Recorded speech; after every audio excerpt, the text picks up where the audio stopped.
Nagbabalik na naman ang inyong tagapaglingkod ng mga balita at pawang katotohanan lamang. Naging mainit nga na usapin sa mundo ng social media. Lalong uminit ang kaso ni na Kuting at Liz Satanas sa kabila ng matibay na ebidensya. Patuloy nilang iginigiit ang kanilang pagiging inosente. Hindi ito ang kagustuhan ng Korte Suprema na mas lalong nagkalit sa kanilang hindi pagsisisi. Ayon sa mga hukom, malinaw na may mga kasalanan ang dalawa, ngunit patuloy nilang nililinlang ang publiko. Dahil dito mas lumakas ang panawagan para sa pinakamabigat na parusa laban sa kanila. Hindi na rin kinaya ng mga biktima ang kanilang paulit-ulit na pagtanggi sa mga akusasyon. Sa bawat pagsubok nilang magpalusot, lalong tumitibay ang kaso laban sa kanila. Ang mga testigo ay patuloy na lumulutang upang ibunyag ang buong katotohanan. Malinaw na ang batas ay hindi papayag na maloko ng dalawang akusado. Ang Korte Suprema ay nagbabala na hindi sila magdadalawang isip na patawan ng mabigat na hatol sa gitna ng tensyon. Maraming mamamayan ang nakatutok sa magiging desisyon. Ang mga eksperto ay nagsasabing wala nang makakapigil sa hatol ng korte. Handa na ang bayan sa pagkamit ng tunay na hustisya. Ang mga kasinungalingan ni Kuting at Liz Satanas ay hindi naubra. Malapit nang matapos ang lahat at magpapasya na ang batas. Well mga kaibigan, para nga sa karagdagang impormasyon, panoorin nga natin ang buong video. At kung bago ka pa lamang sa akin channel, huwag kalimutan i-click ang subscribe button at notification bell para lagi kang updated sa ating mga bagong video. At para sa solid viewers natin dyan, maraming salamat sa walang sawang pagsuporta. At wala din daw nasaktan, kundi nagalusan lamang. Tignan niyo mga kasinungalingan ng hinayupak na to. By the way, di ba, I think mga nakaraang araw, ang sinasabi ng tuta ni Bangag na si Abalos na wala daw silang kinalaman dito sa mga, kumbaga wala silang kinalaman or hindi daw sila ang nagmamando o naguutos kay Torre, kaya sa Jutang Ginemes na yan, kung ano yung ginagawa niya dyan sa Davao. Yung pananakot, panggigipit, pangharas, pag-order ng libo-libong mga kapulisan. Di ba sinabi ni Abalos na decision daw ni Torre yon. Even dun sa hearing, dun sa Davao, sinabi ni Torre na decision nga niya. Di ba? At di ba tinanong siya ni, I don't know kung si Bato ba, I think si Bato ang nagtanong. So, ang sinasabi doon ni Torre na parang humingi lang siya ng guidance, pero siya daw yung decision maker diyan sa KOJC nung pasukin nila, gibain nila, maghukay sila at kung ano-anong kababuyan ang ginawa ng Torre na ito, ng mga walang hiyang ito. So, eto ngayon ang statement ni Bangag Jr. Namutawi sa kanyang masangsang na bunganga, sa kanyang bungangang sumisinghot, dumidila lahat ng pulburon na ipinagbabawal na gamot dahil si Marcos Jr., paulit-ulit nating sabihin, ay authenticated bangag. Addictos Benedictos, forensic analysis, dito po yan sa Amerika. Legit forensic analysis na si Bangag Jr. ay authenticated, bangag na bangag, Addictos Benedictos. Kaya naman, paulit-ulit siyang nagsisinungaling. Listen to this kasinungalingan. I'm happy that, I'm glad that this is over. We can now resolve and look at the allegations that have been made against him.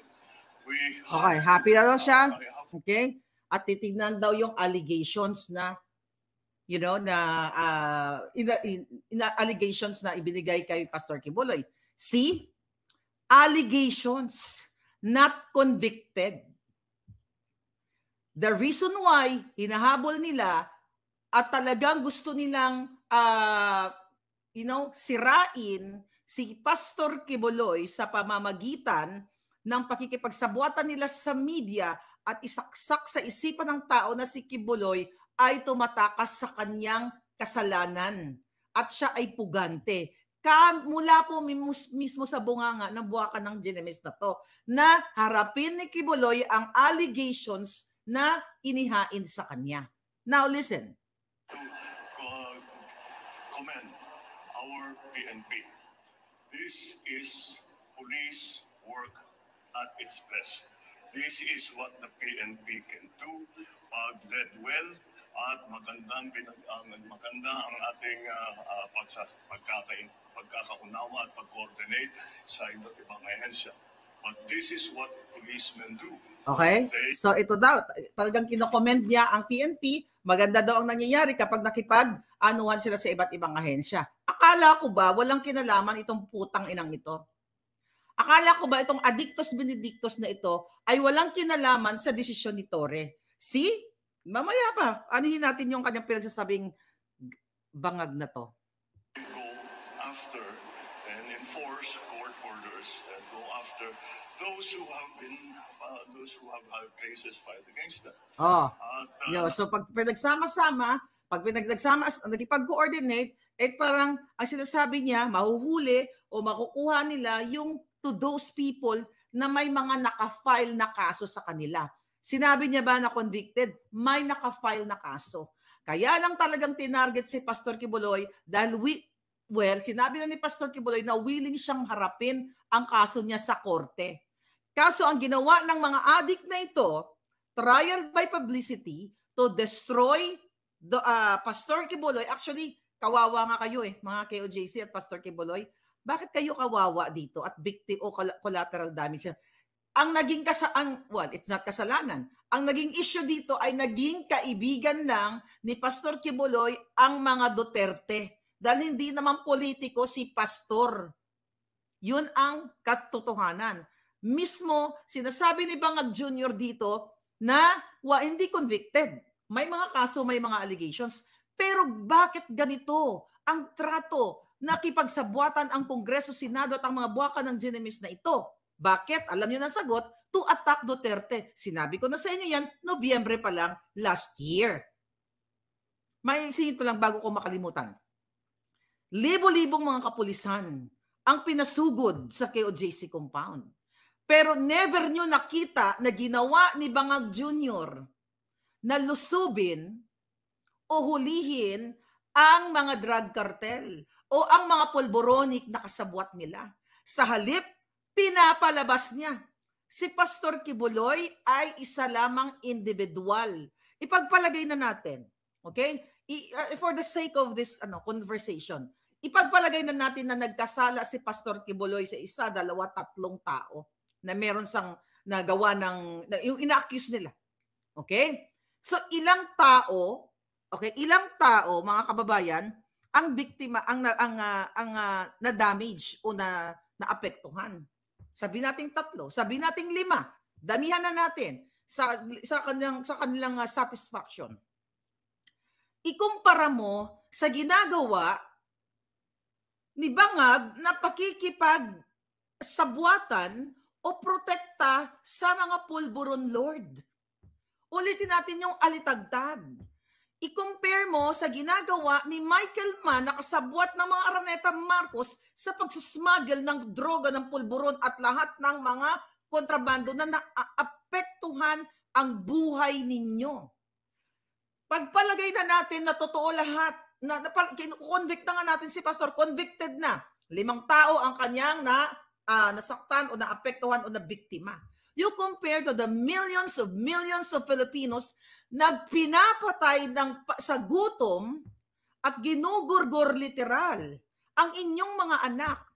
Chinutsuk-tsak ng mga bangag sa pulburon. Ang inyong mga anak sa mga iskinita, mga dinudukot, dahil binibaby ng buwaka ng inang Ferdinand Marcos Jr., aka authenticated bangag, ang mga pulburon lord. Kaya may krimen minuminuto sa Pilipinas.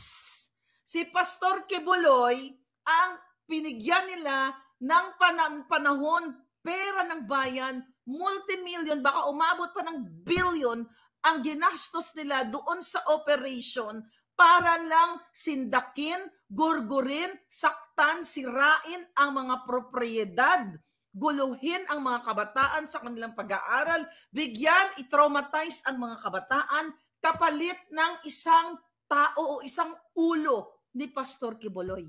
Kitang-kita sa bunganga, huling-huli, sa bunganga ni Bangag Jr., dito mamaya i-play natin, na tinarget nila, kailangan nilang saktan, kailangan nilang sirain ang simbahan, kailangan nilang sirain ang eskwelahan para mapuwersa si Pastor Kibuloy. Tama ba yan?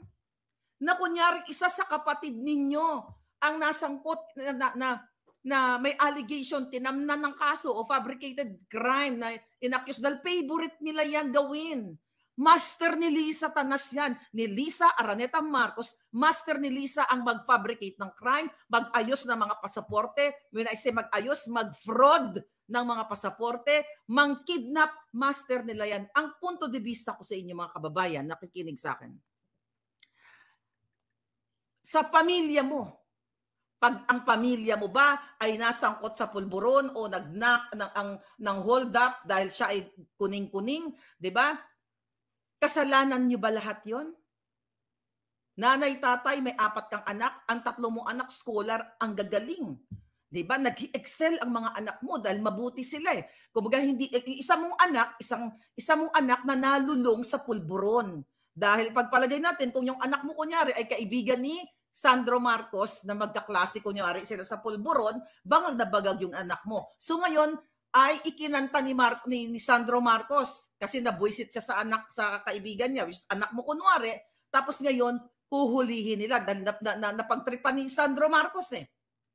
So ang ginawa ngayon ng gobyernong ito, dahil nagtago yung anak mo na kaibigan ni Sandro Marcos, kayong pamilya, 3 anak mong matitino ay dinukot o tinorture o kung ano pa man ang gagawin sa anak mo.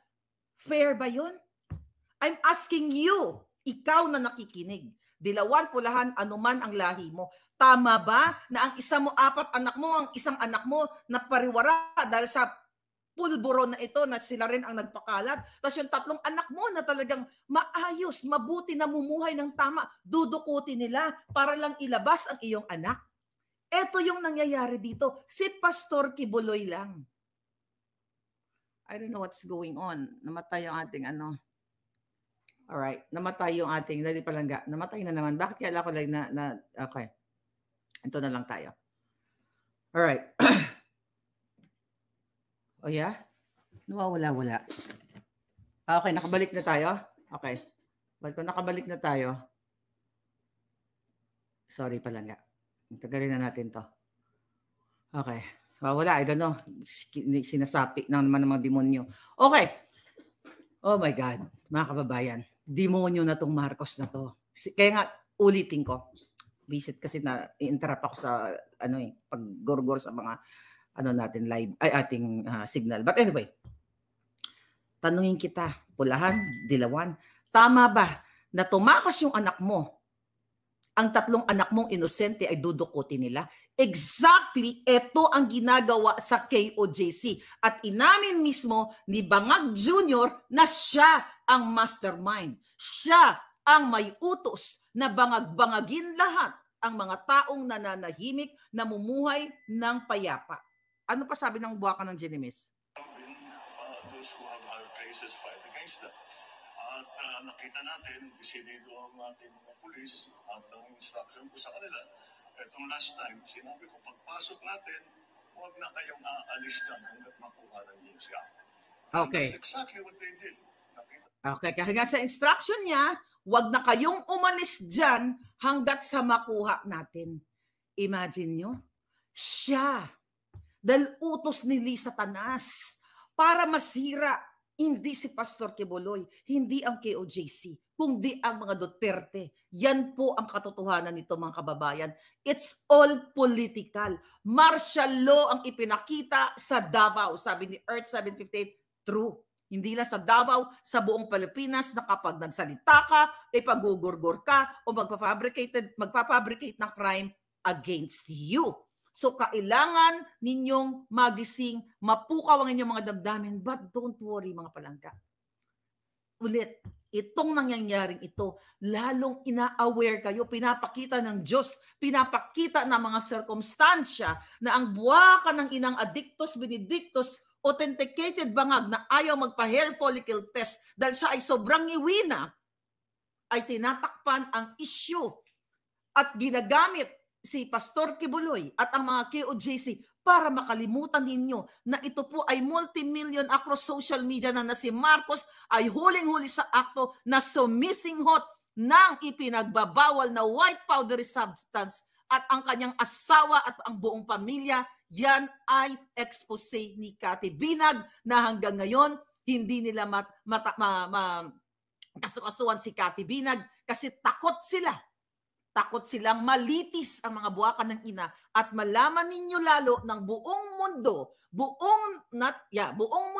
na ang pamilyang ito ay ang promotor, mastermind ng lahat ng krimen sa Pilipinas mula noon hanggang ngayon. Pakinggan natin pa ang kadyutahan niya.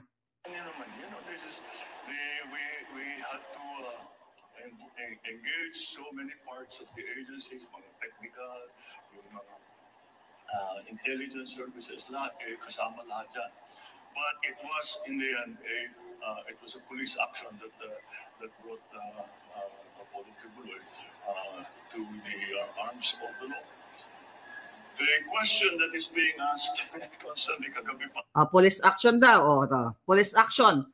Kaya daw nakuha na si Kibuloy. So sabi nga nila, nahuli nila. Pero hindi nahuli, voluntarily surrendered. Ito pa.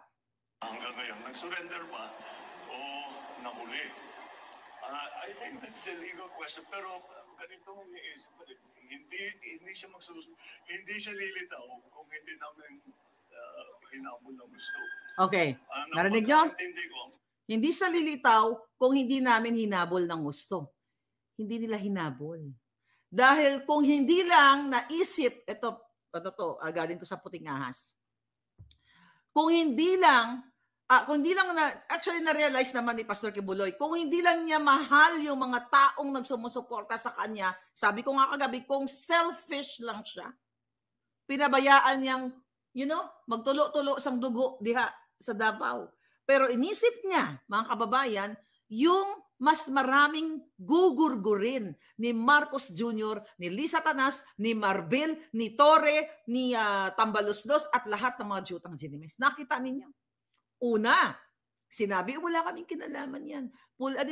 Kumbaga, desisyon na ni Torre. Ngayon, nung nag-surrender, syempre, agawan sila ng credit. Ngayon, lumabas sa bunganga ang katotohanan dahil sa kasinungalingan ng buwakan ng inang gobyernong ito na keso si Torre ang decision maker kung ano man ang ginagawa niya sa KOJC, lumabas, narinig ninyo, na siya ang may utos, nakipag-ugnayan sa mga technical agencies whatsoever. Siya ang nagpadala, nakipag-ugnayan sa ibang bansa para umorder ng made dito sa bansa ko, made in USA na tear gas para esprehan harap-harapan. Nakitang-kita ninyo ang mga KOJC member. Siya ang nasa likod ng pag-order ng pagdala ng mga radar o yung mining tools doon para hukayin ang compound ng KOJC. Huling-huli na to. Kailangan nyo ng wakasan ang baka ng inang ito. Dahil uubusin ang pera nyo, uubusin ang dugo nyo, gugurgurin kayong lahat kapag hindi nyo winakasan ang kababuyan ng taong ito. Sabi niya. Surrender. Pag sinabing surrender, I don't know, maybe the legalist can explain this. I don't know. Sabi niya, pag sinabi mong surrender, I don't know, the legalist can explain this. Bangag. Surrender. Ibig sabihin ng surrender, kahit elementarya o baka fetus pa lang ang bata, alam na. Surrender, sumuko. Sumuko, pumunta sa authority. Sige na. This is ganun na nangyari kay Pastor Kibuloy na nakipag-coordinate siya.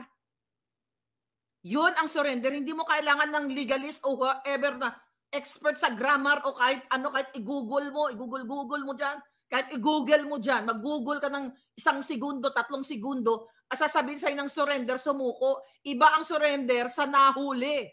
Captured, surrendered, captured. Pag sinabing surrender, hindi ko na kailangan explain yun, mga palangga. Okay, ano sabi? Ngunit ang pagkaintindi ko, ang surrender, kapag wanted ka, ang surrender, pupunta ka sa police station o sa prosecutor, I don't know kung saan. Kaya mo, tanga! Kasi pag surrender ka, ang alam ko, pupunta ka sa police, sa prosecutor, ewan ko, hindi ko alam. Presidente nyo. Hindi niya alam. Imagine nyo, hindi niya alam kung saan dapat sumuko. See?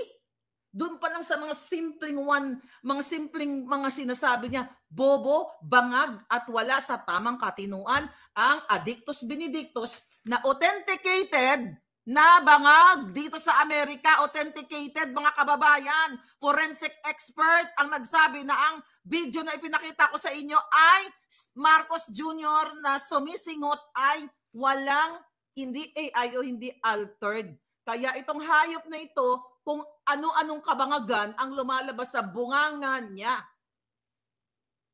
Sabihin, sa an official authority, sasabihin, nagsusurrender na ako. Alam ko may court order na, may arrest order na ako, kaya nagsusurrender na ako. Hindi ganyan yung nangyari. Ang nangyari, napilitan siyang lumabas dahil malapit na ang pulis sa kanya. O, temo, hindi daw ganun ang nangyari. Kita mo sinungaling? Nakipag-coordinate sa ISAF, sa AFP. Hindi yan sumuko na ako kasi malapit na ang pulis sa kanya. Putang ina to. My God, mga palangga. Pag sinabi mong malapit na yung pulis sa'yo, nandito sa kwarto, susuko na po ako, ganyan-ganyan. Hindi ganun na nangyari. Nagkaroon ng quiet negotiation sana, okay, nasusurrender si pastor to ensure his safety. Ayaw niyang sumuko sa PNP sa mga bangag kasi ayaw ni pastor nang masaktan siya dahil nakita niya na ang pagbababoy, pangpapwersa, paggamit ng dahas ng grupo ni bangag ni Torre doon sa KOJC. Bobampa ka ng bangag ang putang. Surrender lang. Hindi niya maipaliwanag. The word surrender and captured. Sinungaling talaga. Ang sarap talaga. To his credit, ang sabi niya, yung mga follower niya, magpapakamatay para sa kanya. At ayaw niyang nangyari yun. So to his credit. To his credit. Totoo yun. Talagang nagtakita niyo naman ang sakripisyo ng KOJC. Inggit ka lang kasi walang magpapakamatay sa'yo na matino ang meron yung mga bangag na katulad mo kasi wala naman na kwenta ang buhay ninyo. Dahil maliban sa walang kwenta ang buhay ninyo, sinungaling, sinisira nyo ang buhay ng Pilipino. He was still displaying a modicum of leadership to his follower. Kaya naman, again, I will stress, it was a very, involved police action, augmented, of course, by the AFP, augmented by the civilian arms of government. Augmented by the civilian arms of the government. Bakit? Yes, nakipagtulungan ang mga hinugot nila, baka preso pa. Tama naman siya. Mga civilian na hindi naman pulis na pinasuot nila ng police uniform. At inamin mismo ni Torre doon sa hearing.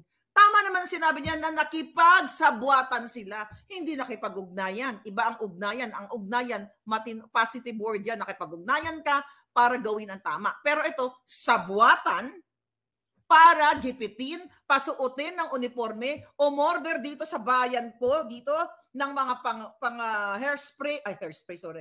pepper spray, di ba? Para isprayhan ang mga kalimutaw, ang mga mata ng mga inosente. Umamin mismo. Itong addictus benedictus na to. And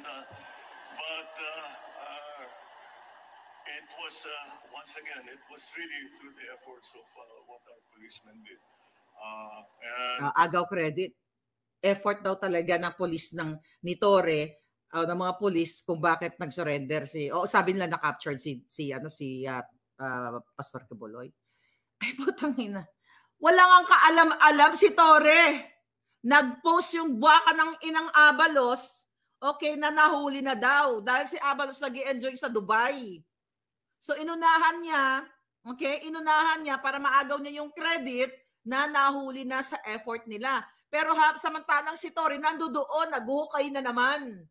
Nagpadala na naman ng additional thousands of thousands police officers o policemen.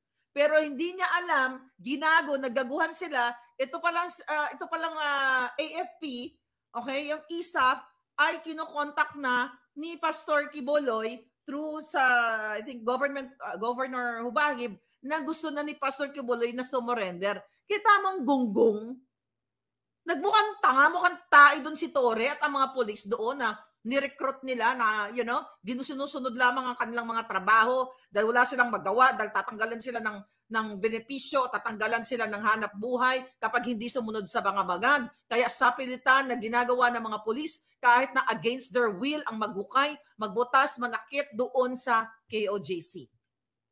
Once again, I stress that kung merong mga nasaktan, ay Ayan yun. halos lamang, sugat lamang. No major injuries were sige, sa tulakan, sa Kung merong nasaktan, galos lamang. No major injuries. Nakita nyo yung mga biktima? Yung isang nagurgur dahil sa paglusob ng mga pulis? Matitiwala pa rin kayo dito sa buwakan ng Ginemes na bangag na to? Walang nasaktan. Nasaan siya ngayon? At nasaan to habang nagsasalta? Nasa alapaap? Dahil siya laging bangag sa pinagbabawal na white powdery substance? Ngunit wala namang nasaktan wala namang namatay, walang naparil. Dahil walang ulitin ko. Lahat ng pumasok sa KOJC compound, lahat ng tao natin, ni isa doon ay meta ng baril. Wala sa kanilang meta ng baril. Oh, narinig nyo? Walang nasaktan. Ni isa daw, walang major, sabi niya, walang major injuries kasi daw ni isa sa pulis niya walang dalang baril. Putangin na, mga Pilipino, talagang kung maniniwala pa kayo dito, ambot sa inyo, bangag na rin siguro kayo. Sinabi niya ni isang pulis, walang dalang baril ay, oh my God, Lord. Galit man kayo kay pastor o dahil ayaw nyo sa kanilang paniniwala, yung kanilang religious belief. Sino paniwalaan nyo? Ang nakikita ng dalawang mata nyo? O itong bangag na ni isang pulis, walang armas na pumasok doon sa KOJC. This was 5 hours ago na statement niya. Walang nasaktan. Kung meron man, galos lang. Kitang-kita ninyo doon. Di ba na nire-revive? 5 nga ang re-revive doon eh. Isa yung nabawian ng buhay. Really? Religious group? Kung kayo po ay naniniwala at sumusuporta pa sa bangag na ito, isa po kayo sa mga bangag. Lahat ng religious group, ako Katoliko ko, lahat kayo, kung naniniwala sa putang inang gagong to, kung naniniwala sa bangag na ito, na walang ginawa sa buhay niya, since birth pa, 24/7 sumisingot ng ipinagbabawal na pulburon, kaya ganyan ang inabot ng utak niya. Na wala ni isang may baril, walang nasaktan, galos lang. Kita nyo hindi ko na kayo kailangang kumbinsihin. Kung galit kayo kay Pastor Kibuloy dahil hindi kayo naniniwala dahil siya ay sinasabi niyang Son of God, this is not about your disgusto sa isang religious group. Meron kayong disgusto sa Muslim, may disgusto kayo sa Katoliko, may disgusto kayo sa INC, may disgusto kayo sa ibang mga born again Christian or whatsoever. Dahil feeling ninyo, sa palagay ninyo, kasi kanya-kanya tayong belief na ang inyong reliyon ay yan ang